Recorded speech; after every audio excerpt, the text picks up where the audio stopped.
Julian Ramirez had just returned to the United States after 3 years working overseas as a humanitarian field coordinator.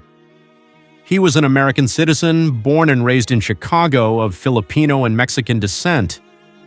He had spent months helping communities recover from natural disasters in Southeast Asia, and now he was looking forward to some rest before starting his new job with a global nonprofit based in New York. Wearing jeans, a gray hoodie, and a backpack slung over his shoulder, he looked like any other tired traveler, except to one man he looked like a threat. It happened at Union Station in Los Angeles just after 7 a.m. The sun had barely climbed over the city skyline when Officer Kenneth Blake, a 48-year-old transit cop known for his tough guy attitude, spotted Julian standing near the ticket kiosk. Julian was checking train schedules on his phone, sipping coffee, and waiting for his ride. Without cause or warning, Officer Blake approached him and said, "You can't loiter here."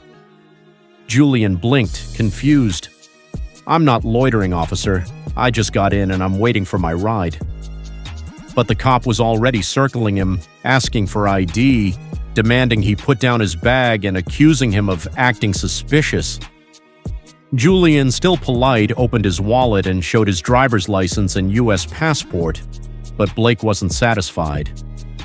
"You don't look American," he muttered, loud enough for passers-by to hear. "You sure you didn't just sneak in off a boat?" Julian's heart dropped. People started to glance over. A child holding her mother's hand looked confused. The mother pulled her child closer. Julian felt the heat rising in his chest. "Sir, I know my rights. You don't have probable cause to detain me," he said calmly. That was enough for Blake to grab Julian's arm and shove him against the wall. "I don't need a lecture from a punk like you," he snapped. "You're under investigation." The scene turned quickly from tense to outrageous. Blake began patting Julian down, emptying his backpack onto the station floor. Out came clothes, books, snacks, and a framed photo of Julian's mother who had passed away 2 months earlier. It cracked when it hit the tile. Julian froze, his breathing heavy, trying not to let his emotions boil over. A crowd had started to form. A young woman, Alina Carter, began filming. She whispered to her friend, "He didn't do anything. This is wrong." Others murmured too. "Is he serious? That guy's clearly not a threat." But Blake, intoxicated by his power and the attention, kept pushing. He shouted at Julian to shut up, even though Julian hadn't said a word. When Julian's cousin Marcus finally arrived to pick him up, he found his cousin on the ground with a knee in his back, surrounded by police. "He didn't do anything," Marcus yelled, stepping in. "This is police brutality." One officer tried to pull Marcus away, but Alina's video had already gone live on Instagram. Within minutes, the footage spread. Hashtags like Truckers Stand With Julian, Trucker Racist Cop, and Justice Now trended on Twitter. Blake, realizing the cameras were everywhere, started to get nervous. A transit supervisor came rushing in, asking what had happened. Julian, still calm despite the humiliation, stood up and spoke directly into the camera. "My name is Julian Ramirez. I'm a U.S. citizen. I work in humanitarian aid. This man just attacked me for looking like I didn't belong." The supervisor told Blake to step aside, and for the first time, the officer's smirk faded. The tide was turning. Over the next few days, the video reached over 30 million views. Julian's story made headlines across CNN, The Washington Post, and MSNBC. Civil rights groups reached out to offer support.